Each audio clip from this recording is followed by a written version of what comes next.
Hello. Welcome. Whatever kind of day it has been, it is over now.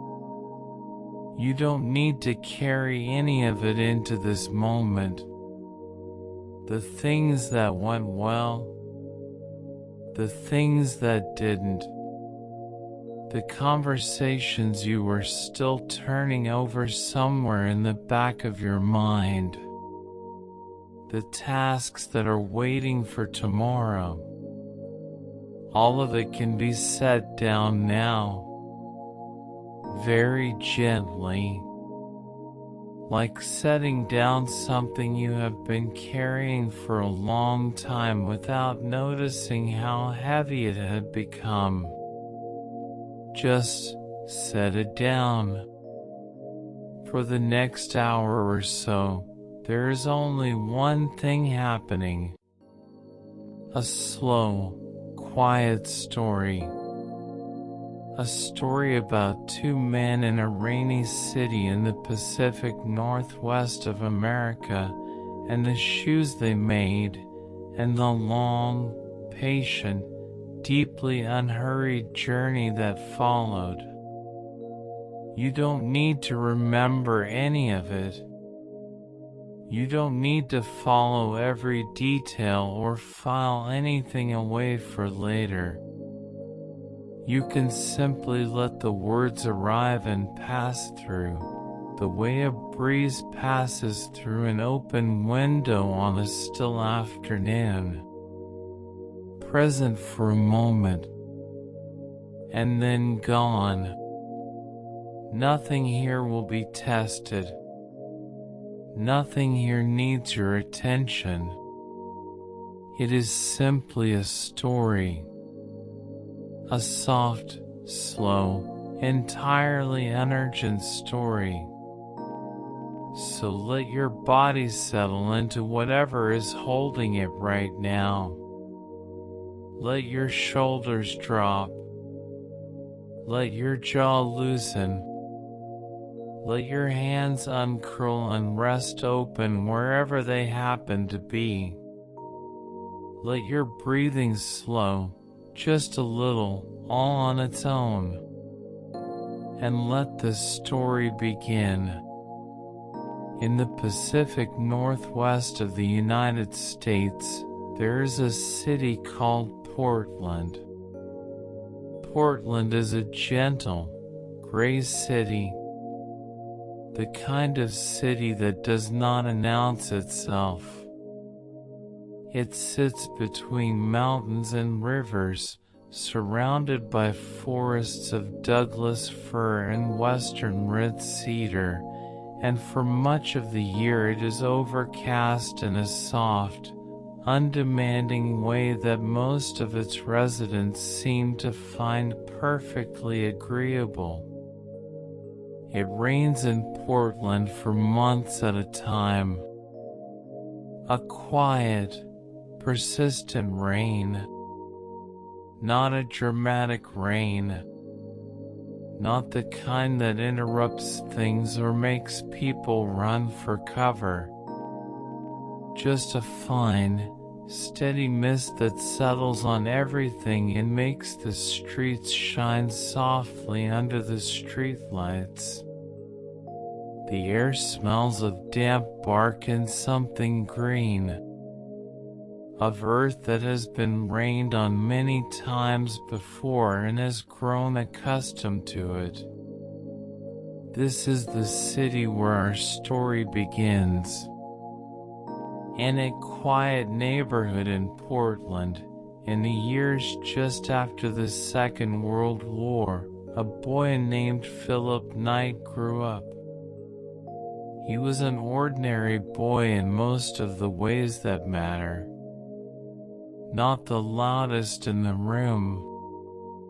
Not the most noticeable. He had a particular relationship with sport, not because he was exceptional at it, but because he kept showing up to it regardless. There is a kind of stubbornness in that, though it would not have looked like stubbornness from the outside. It would simply have looked like a boy who kept coming back. He tried out for the school baseball team as a teenager. He was not selected, not moved to the bench or given a reduced role. Simply not selected. The kind of quiet, ordinary disappointment that most people carry briefly and then set aside. Phil Knight set it aside in his own way. He went out for the track team instead. Track suited him in a way that baseball never quite had. There was something about the simplicity of it. You ran. You tried to run faster than you had run before. There were no teammates to coordinate with, no complex strategies to execute. Just the track and the breath and the steady rhythm of one foot after the other. He was not extraordinary. His times were good but not remarkable. He earned his place on the team through consistency rather than brilliance. He showed up. He trained. He ran. And in the autumn of a year in the mid-1950s, he arrived at the University of Oregon in a town called Eugene to run for a coach whose name he had been told was worth running for. Bill Bowerman was not a soft man. He was the head track and field coach at the University of Oregon, and he had been shaping runners there for years with an approach that was direct and demanding and almost entirely unsentimental.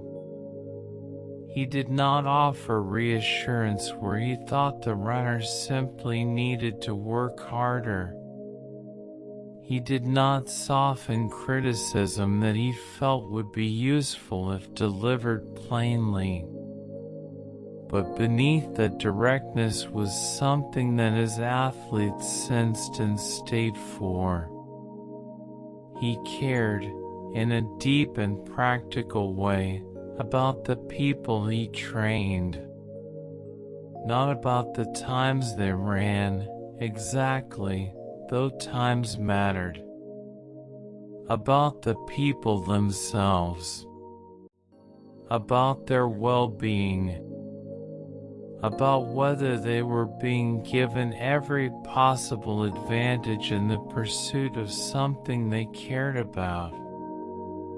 And Bowerman had come to believe, with an almost obsessive certainty, that the shoes his runners were wearing were not giving them that advantage.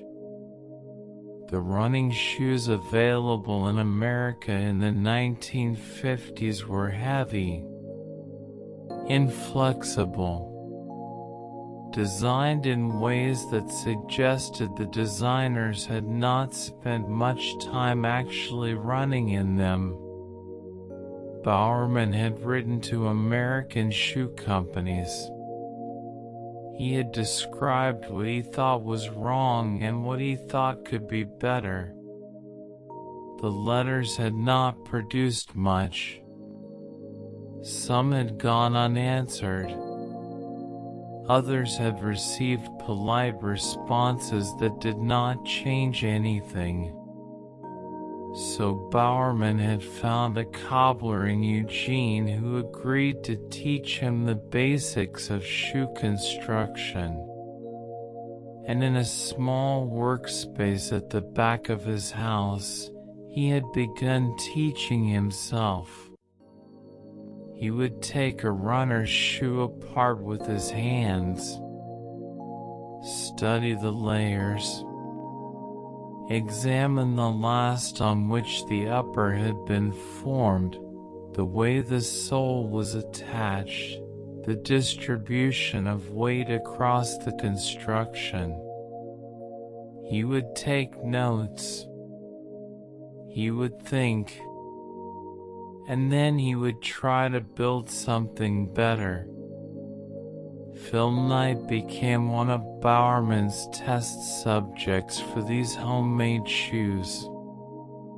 This was not entirely flattering. Bowerman chose Knight partly because he was a capable, reliable runner, but not one whose performance was so critical that a failed experiment would cost the team anything significant. Knight's feet were useful for testing because they were ordinary feet, neither particularly wide nor particularly narrow, and a shoe that worked on ordinary feet was a shoe that would likely work on most people. Knight wore the homemade shoes to practice. They were strange-looking things, crude in their construction in ways that more polished shoes were not, but they were lighter than anything he had worn before, and something about that lightness stayed with him, not in a dramatic way, more in the way that a small, quiet thing stays with you without your quite noticing.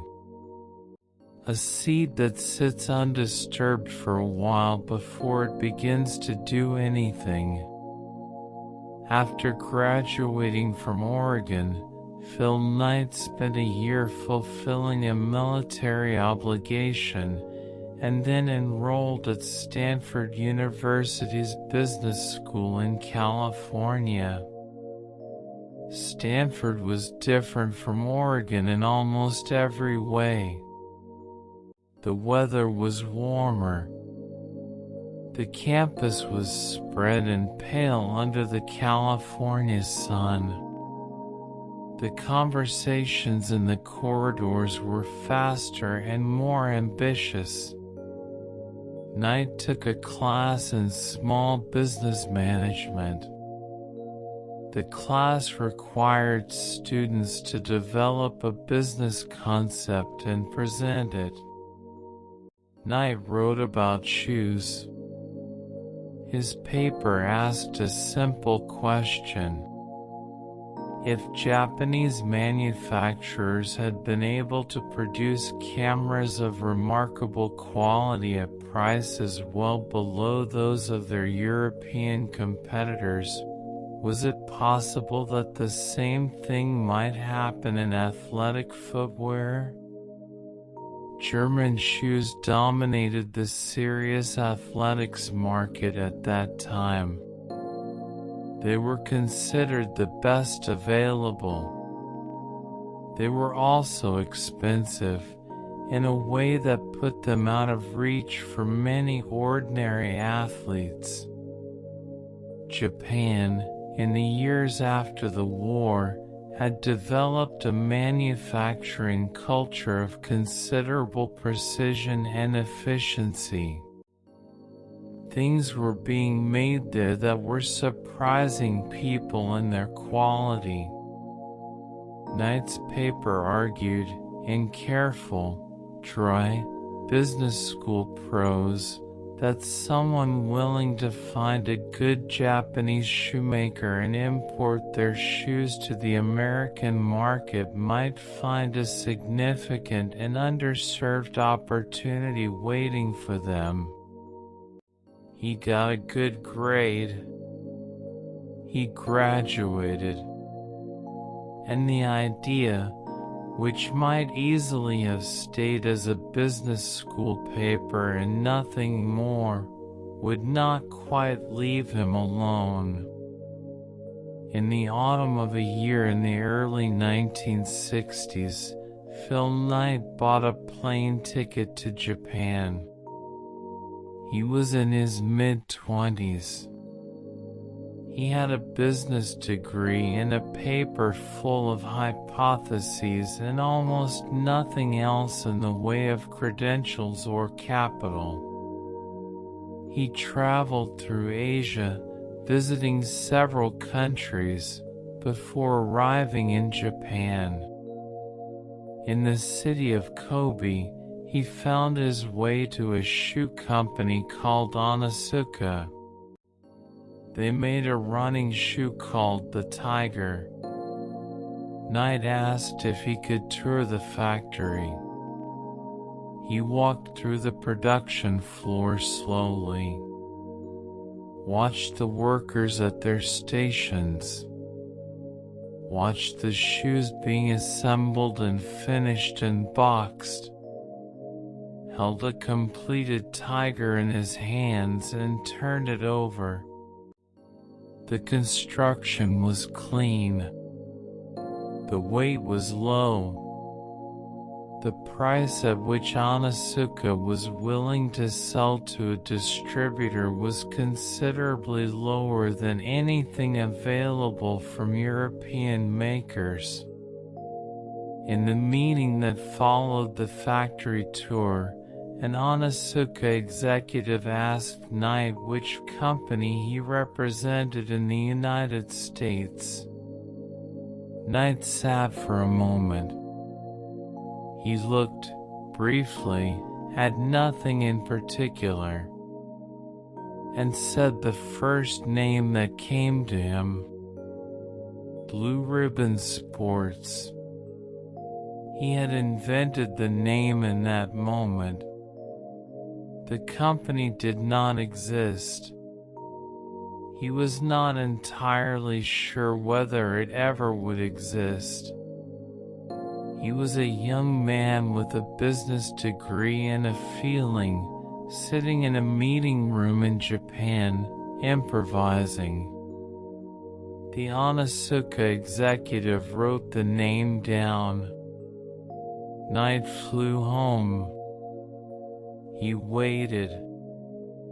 Weeks passed, and then a month or two, and then one day a package arrived at his parents' house in Portland. Inside were 2 pairs of Tiger running shoes. He laced up one pair and walked around the house in them. Then he mailed the other pair to Bill Bowerman in Eugene, with a note suggesting his old coach might want to take a look. He expected Bowerman to examine the shoes and perhaps offer an opinion about the construction. What he received, after a few days, was a letter. Bowerman wanted to become a partner. On a January day in 1964, Phil Knight and Bill Bowerman shook hands.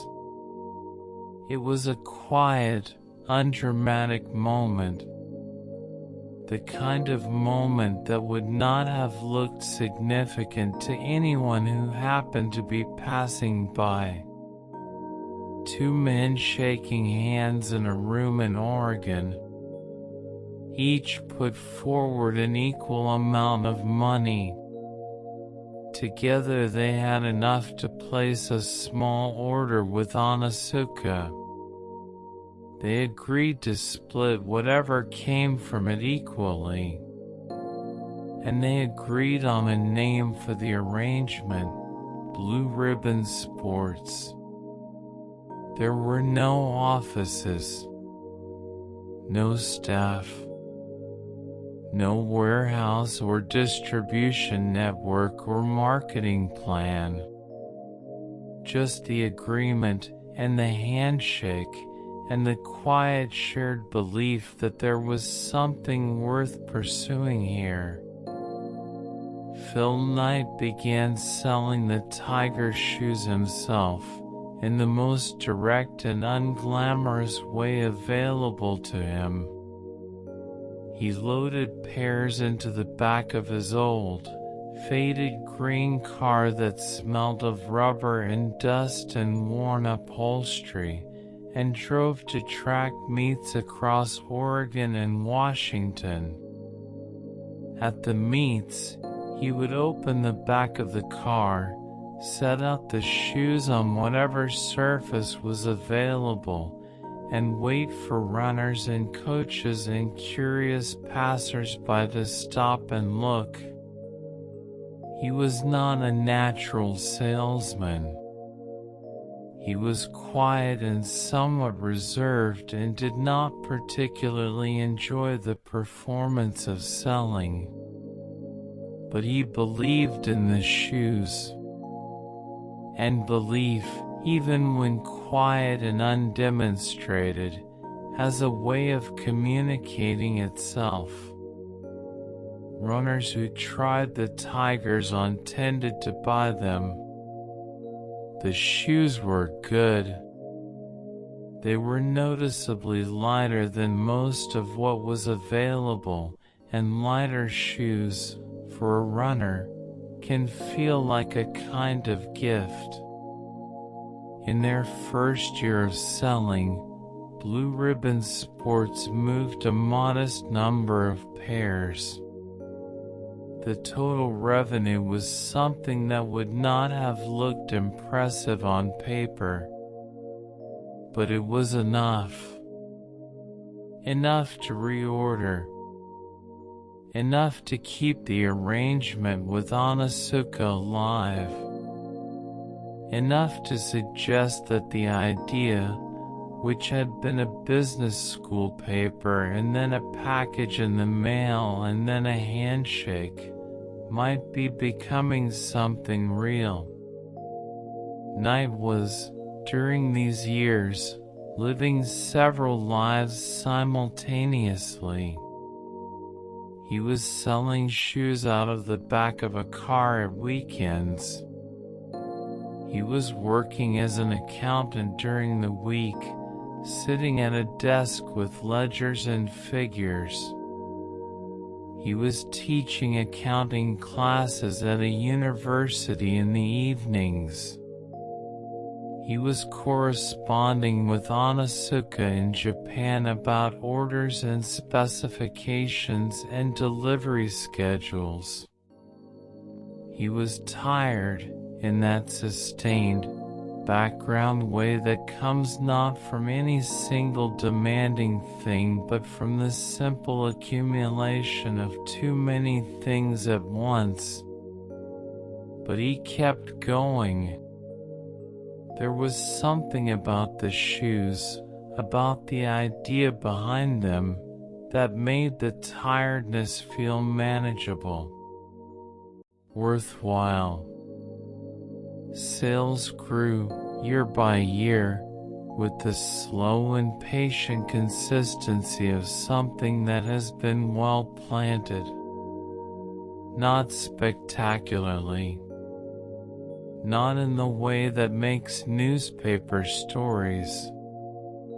Just steadily. Reliably. More pairs each year than the year before. Blue Ribbon Sports opened its first small retail shop in California.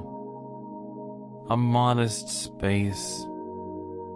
A room with shoes displayed along the walls and a counter near the back.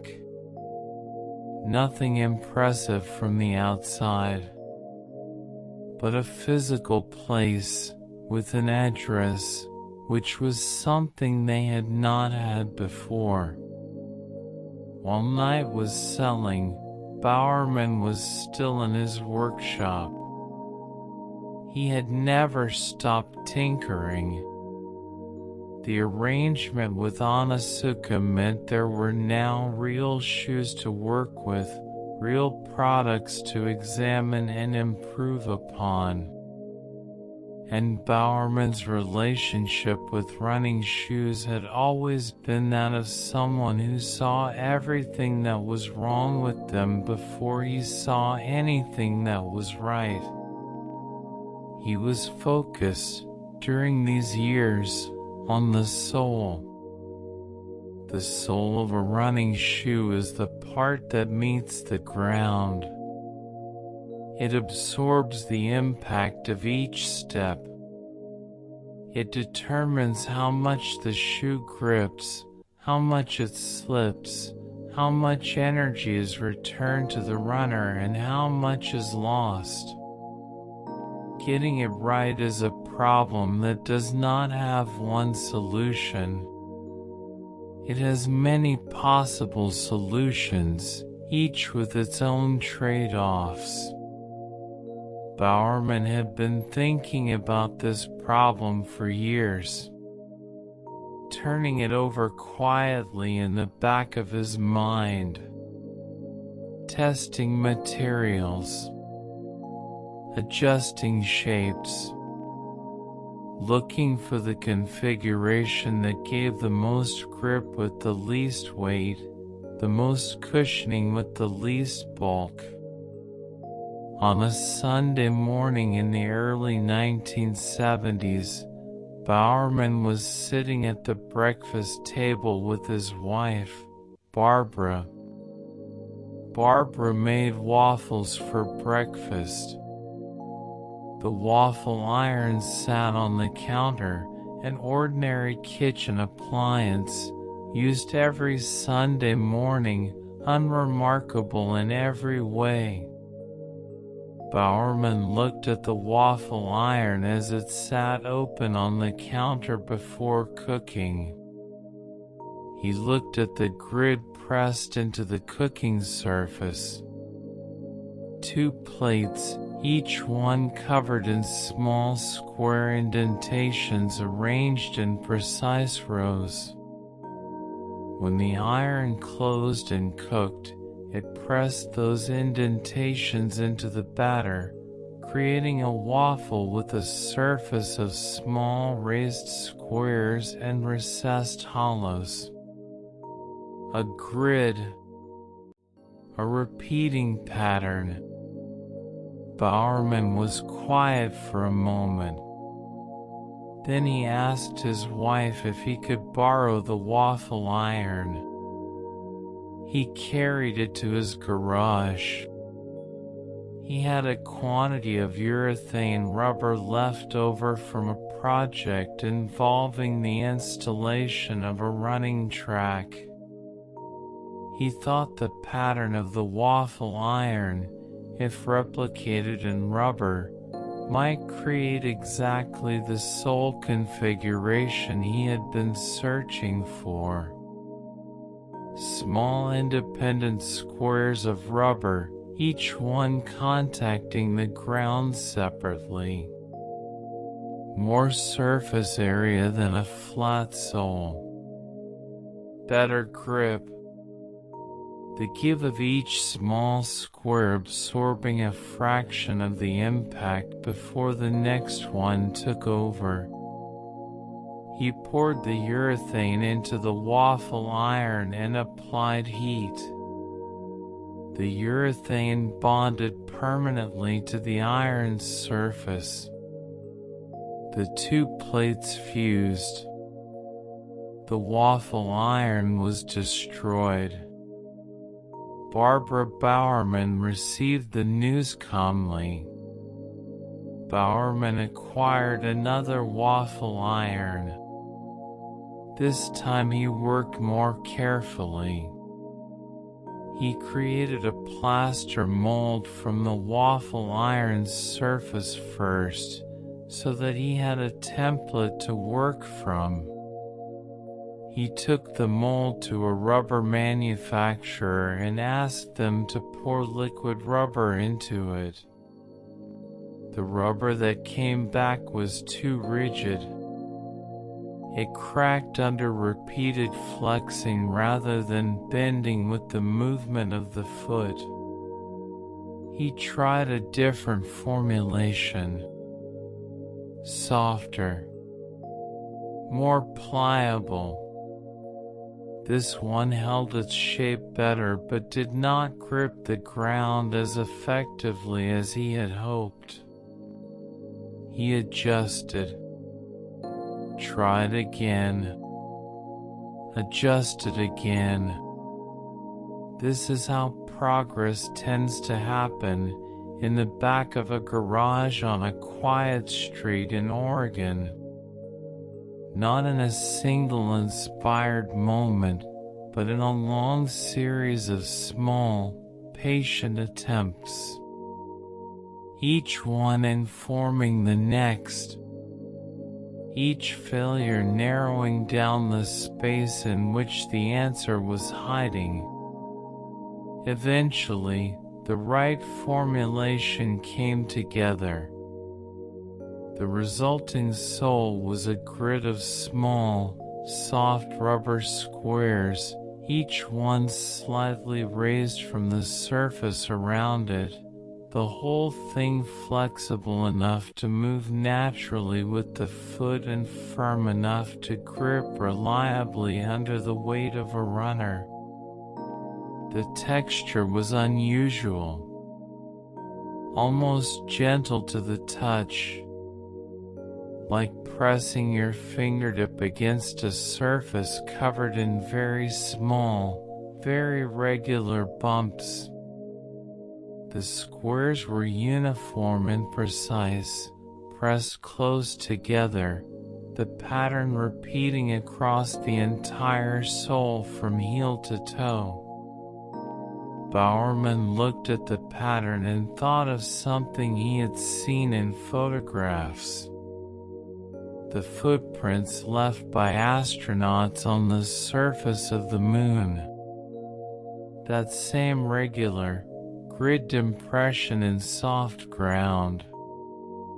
He called the shoe the moon shoe, and the sole it carried became the foundation on which everything that followed was built. As Blue Ribbon sports grew through the late 1960s and into the early 70s, the arrangement with Onitsuka had become increasingly complicated.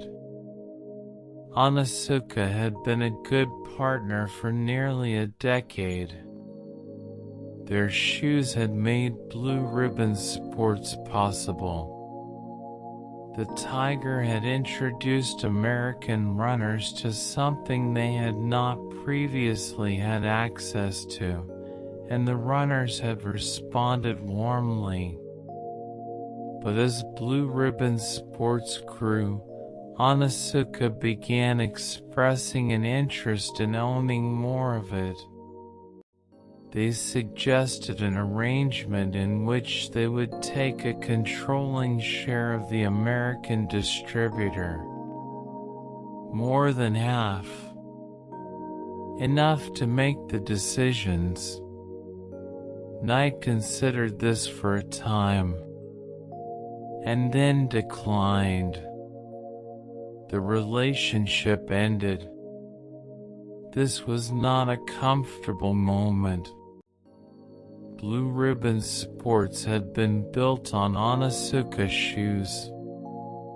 Without those shoes, the company had inventory in transit, orders it would be unable to fill, and customers who had come to expect a product that was suddenly unavailable. Knight and his small team began designing their own shoes. They needed manufacturers. They found factories willing to work with them in other parts of Asia. They worked through the slow, laborious process of establishing new production relationships, new quality standards, new supply chains. They needed a name. They had operated as Blue Ribbon Sports for nearly a decade, which was functional but not memorable. The new name needed to go on the side of a shoe. It needed to be short, easy to say, carrying some meaning beyond itself. The first full-time employee of Blue Ribbon Sports was a man named Jeff Johnson. He had been with the company almost from its beginning, selling shoes with the same quiet enthusiasm that Knight himself brought to it. Johnson had a particular attachment to the shoes that went beyond commerce. He wrote letters to customers. He kept records of their preferences. He thought of the people who wore the shoes as individuals rather than transactions. One night, Johnson had a dream. In the dream, a name appeared. Nike, the Greek goddess of victory. An ancient name attached for thousands of years to the idea of swiftness and prevailing. A word that had been carved into marble and painted onto pottery and spoken in ceremonies since long before anyone alive could remember. Johnson called Knight the next morning. Knight was not immediately certain. He turned the name over, said it quietly to himself a few times. Nike. It was short. It was easy to say in any language. It meant something that connected directly to what running shoes were for. The deadline for registering the brand was close. Knight said yes. The new company needed a mark. Something that could go on the side of a shoe and be recognized from a distance. Knight knew a graphic design student at Portland State University.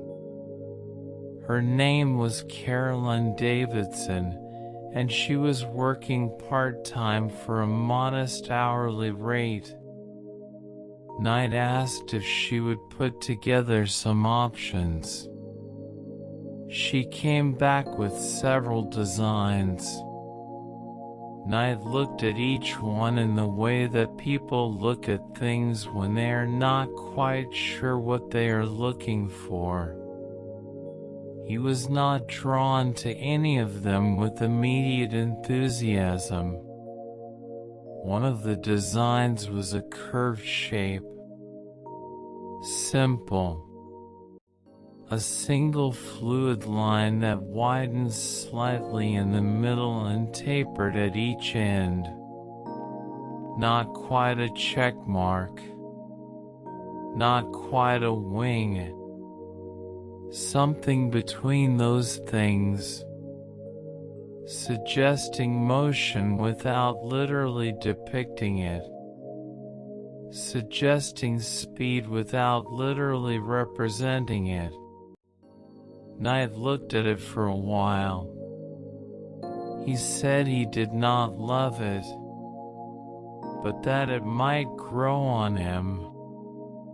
He paid Carolyn Davidson $35 for her work, the price of a modest dinner in a quiet restaurant, the price of a tank of petrol and a little leftover. The shape she had drawn became the swoosh, the single most recognized commercial symbol in the world of sport. Seen every single day, in every corner of the world, on shoes and shirts and hats and bags and the sides of buildings and the backs of running vests crossing finish lines at every level of athletics from neighborhood fun runs to the Olympic Games. $35. Years later, when the company had become something vast and enduring, Knight held a small ceremony for Carolyn Davidson. He gave her a ring set with a diamond in the shape of the swoosh, and he gave her a holding of Nike shares. The ceremony was quiet and private. It was not a press event. It was simply Knight acknowledging, in a modest and personal way, that a $35 payment had not been adequate recognition of what she had given the company. He had not forgotten. He had simply waited until he had something worth giving.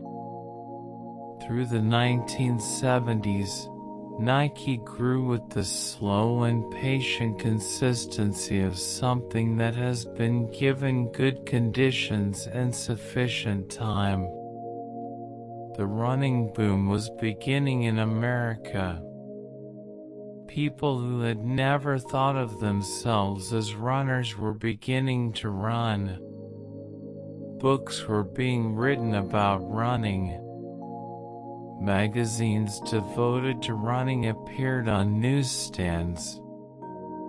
The idea that ordinary people could and should run for their health, for the quiet discipline of it, for the sense of moving through the world under their own power, was taking hold in a way that it had not before.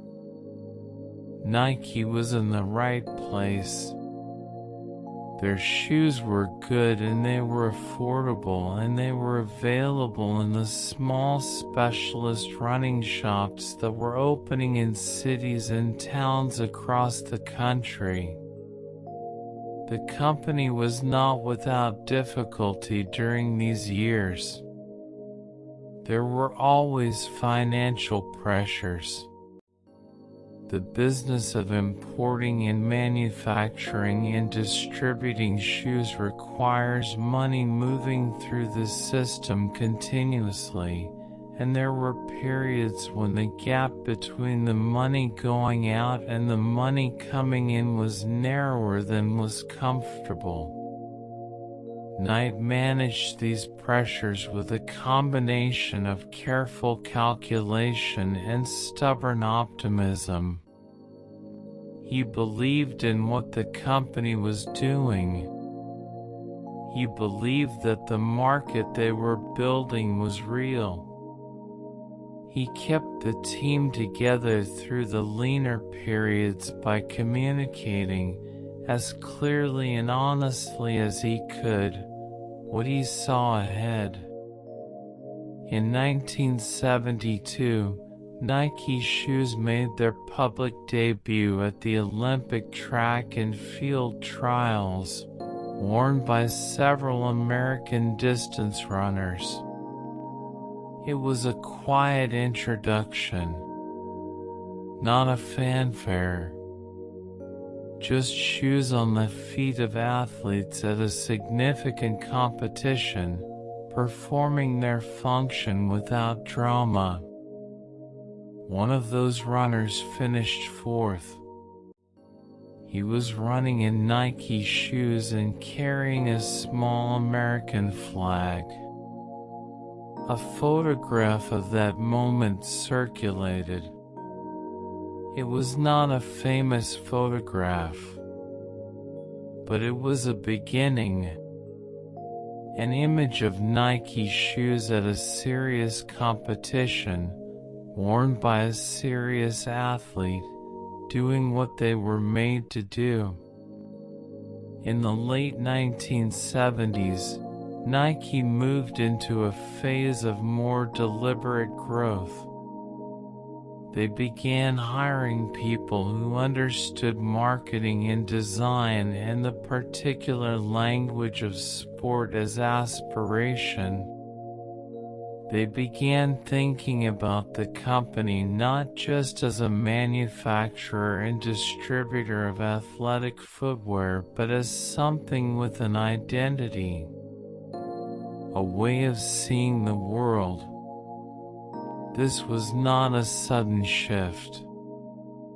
It was gradual. The kind of change that happens in an organization over years, as the people within it slowly develop a shared understanding of what they are trying to do and what they are trying to say. In 1984, a discussion took place in the offices of Nike that would change the direction of the company in ways that no one fully anticipated at the time. A small group of Nike executives had been watching a young basketball player in the lead-up to that year's professional draft. He played for the University of North Carolina. He was 21 years old. The executives who had watched him play tried to describe what they had seen. It was not simply that he was fast, or that his movements were precise, or that he could jump in ways that seemed to leave more space between himself and the ground than the rules of physics seemed to allow. It was something harder to describe. A quality of presence. A way of occupying the court that made everything around him seem slightly less important than whatever he was about to do next. His name was Michael Jordan. Knight was not immediately persuaded that basketball was the right direction for Nike. The company had been built on running. Its identity was bound up with the serious, solitary, weather-beaten business of running long distances in carefully designed shoes. Basketball was a different world. Louder, more theatrical. But the executives who had watched Jordan were persistent. They arranged a meeting. They brought Jordan and his family to Oregon. They prepared a presentation of what a partnership might look like. Jordan came to the meeting without great enthusiasm. He had grown up wearing shoes from a different company. He had a loyalty to that brand that went beyond commercial calculation. He came because his parents had persuaded him that the offer deserved to be heard. The presentation was thorough. Nike laid out a concept for a shoe designed specifically around Jordan. His name on the shoe. His identity woven into the design. Not simply an endorsement but a collaboration. A shoe that would not exist without him. Jordan listened. At the end, he said yes. The agreement was signed. And the work of designing what would become the Air Jordan began. The shoe that emerged was unlike anything Nike had released before. It was predominantly dark, with a contrasting color that stood out on the court. The design was bold in a way that Nike's running shoes had never needed to be. When Jordan wore the shoes in games during the 1985 season, the basketball league's administrators objected. The shoes did not conform to the uniform regulations that required players to wear primarily white footwear. The league imposed a fine for each game Jordan wore them. Nike paid the fines, every one of them, without hesitation, because the conversation that the fines generated, the news stories about the shoes and the league's objection to them, reached people who would otherwise not have heard of the shoe at all. The fine was, in a quiet and accidental way, a form of publicity that no amount of carefully planned advertising could have produced as naturally. In the first year of the Air Jordan's availability, the shoes sold in quantities that surprised even the people who had been most optimistic about the partnership. The revenue from that single shoe, in that first year, was more than the entire company had generated in its early years of existence combined. The partnership with Jordan had changed something fundamental about what Nike was and what it was capable of. In 1988, an advertising agency that had been working with Nike for several years was developing a new campaign. The agency was founded by two men, one of whom was named Dan Whedon. Whedon had a particular gift for finding language that cut through, that said something true and simple in a way that stayed with people. He was working on the campaign late one evening and looking for a line that would hold everything together. Something that captured not just what Nike made but what Nike believed. The gap between intending to do something and actually doing it. The moment of beginning. The quiet, daily act of starting. Whedon's mind went to something he had read about a man named Gary Gilmore, who had been executed in the state of Utah several years earlier.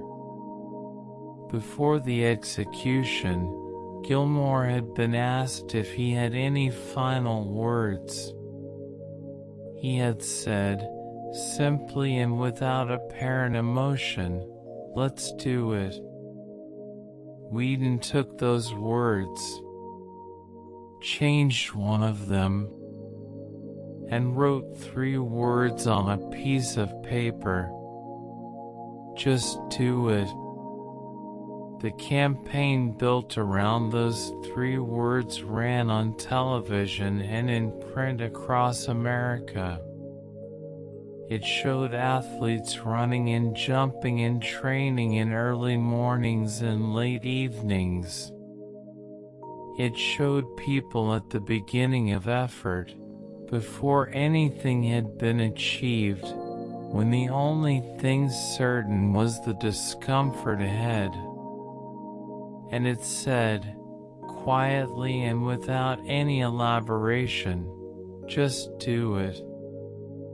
Not a promise, not an instruction about how to do it or whether you were ready or what it would feel like when you did.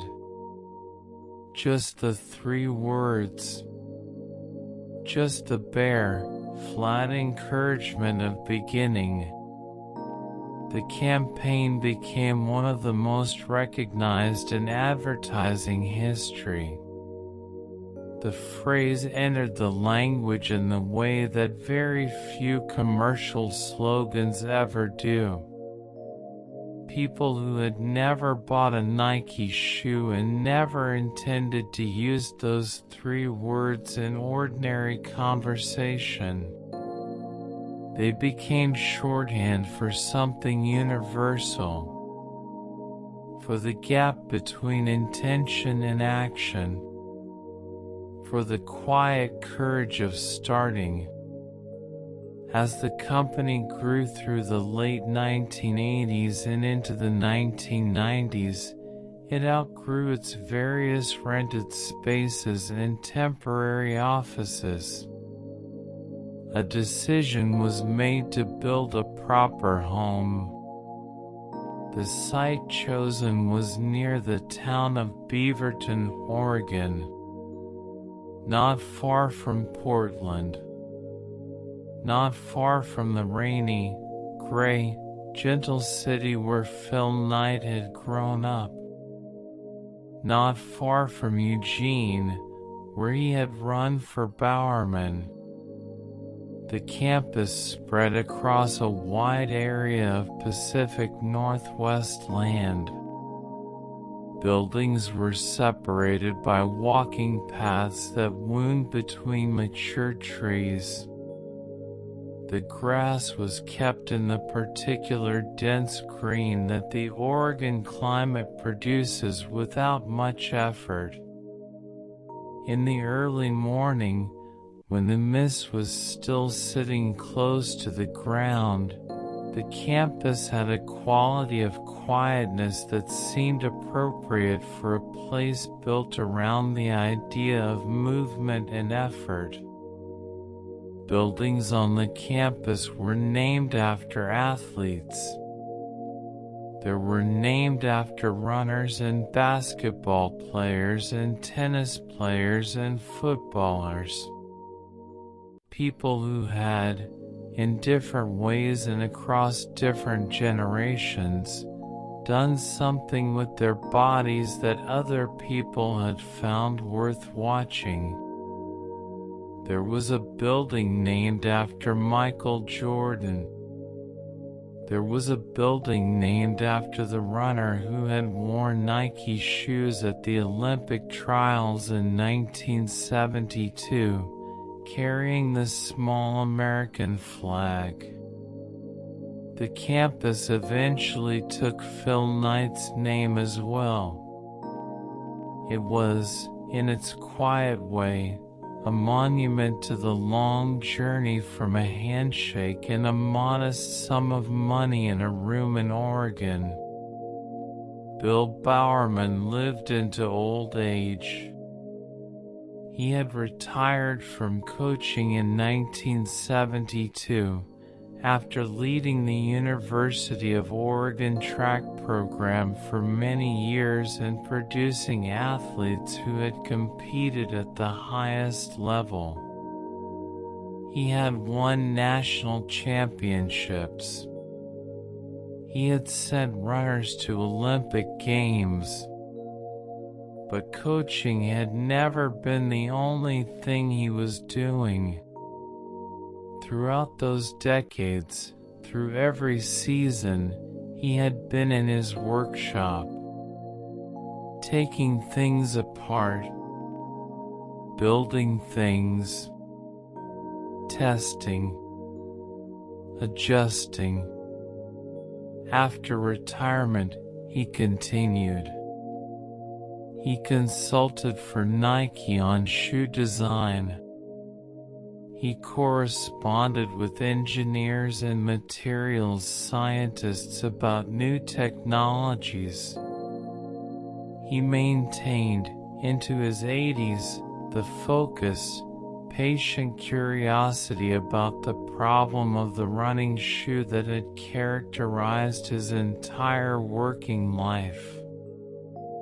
He also worked on running tracks. He designed a formula for the surface of running tracks that became a standard used widely. He was interested, always, in the relationship between the surface and the shoe and the runner. The three elements together, each one affecting the others. Bowerman died on the 24th of December, 1999. He was 88 years old. He had lived long enough to see the waffle sole become iconic, to see the company he had helped to start become something that his younger self, tinkering in a garage in Eugene, could not have imagined. He had not been a businessman. He had been a coach, a craftsman, a man who looked at a shoe and saw everything that was wrong with it and simply refused to accept that wrong is permanent. That stubbornness, which had seemed like a peculiarity in his early career, had turned out to be exactly the quality the world needed from him. Phil Knight led the company he had co-founded for more than 4 decades. It was not always comfortable. There were periods of difficulty, of misjudgment, of public criticism that required the company to examine itself and change. There were years when the growth that had seemed so reliable began to slow, and years when it resumed with renewed force. Knight was not a simple figure. He was not a perfect leader in the way that business stories sometimes construct their central characters. He made decisions that he later reconsidered. He said things he later revised. But he also maintained, across 4 decades, the quality that had been there from the beginning. The quiet, stubborn belief that the shoes could always be better. That the company could always be better. That there was always something more to pursue. He eventually stepped back from the daily running of the company. He spent time on other things. He wrote a book about his years building Nike, a slow and careful account of those early decades, the car boot sales and the Japanese factory visits and the handshake with Bowerman and the accumulation of small, patient steps that had produced something far larger than any of those steps had suggested was possible. The book was not triumphant in its tone. It was honest about the difficulty, about the times when things might easily have ended, about the people along the way who had been essential and whom he had not always treated as well as he might have. It was the account of someone looking back at a long journey and describing what he had actually seen, rather than what the journey had turned into in retrospect. What remains, at the end of this story, is not the figures of revenue or the number of countries or the names on the buildings on the campus in Beaverton. What remains is something quieter than that. It is the image of a boy who was cut from a baseball team and went out for the track team instead.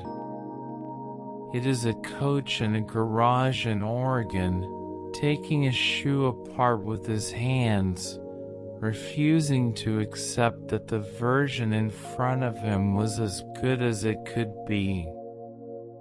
It is a young man in a meeting room in Japan, saying a name he had invented 30 seconds earlier, and somehow keeping a straight face. It is a waffle iron, borrowed from a coach's wife on a quiet Sunday morning, pressed into service for a purpose it was never designed for. It is the sound of rain on a running track. The steady, soft, undemanding rain of Portland, falling on the same track surface where Phil Knight ran his miles in 4 minutes and 13 seconds. Where other runners ran their miles before him and after him. Where the track is damp in the early morning and the air smells of wet rubber and the sky is the same gray it has always been. Everything that became Nike began somewhere in that rain. In the persistence of a runner who kept showing up. In the stubbornness of a coach who kept taking shoes apart. In the ordinary, quiet refusal of two ordinary people to accept that things could not be better than they were. Let that settle quietly. The rain on the track. The sound of footsteps, steady and unhurried, one after the other. The smell of wet earth and rubber in cold morning air. The track stretching ahead, empty and gray and quiet. No one running on it now. Just the rain, falling softly, as it always has. The story is told. There is nothing left to follow. Nothing left to keep track of. Just the rain. And the quiet. And your body resting in place, going nowhere, needing nothing. Good night.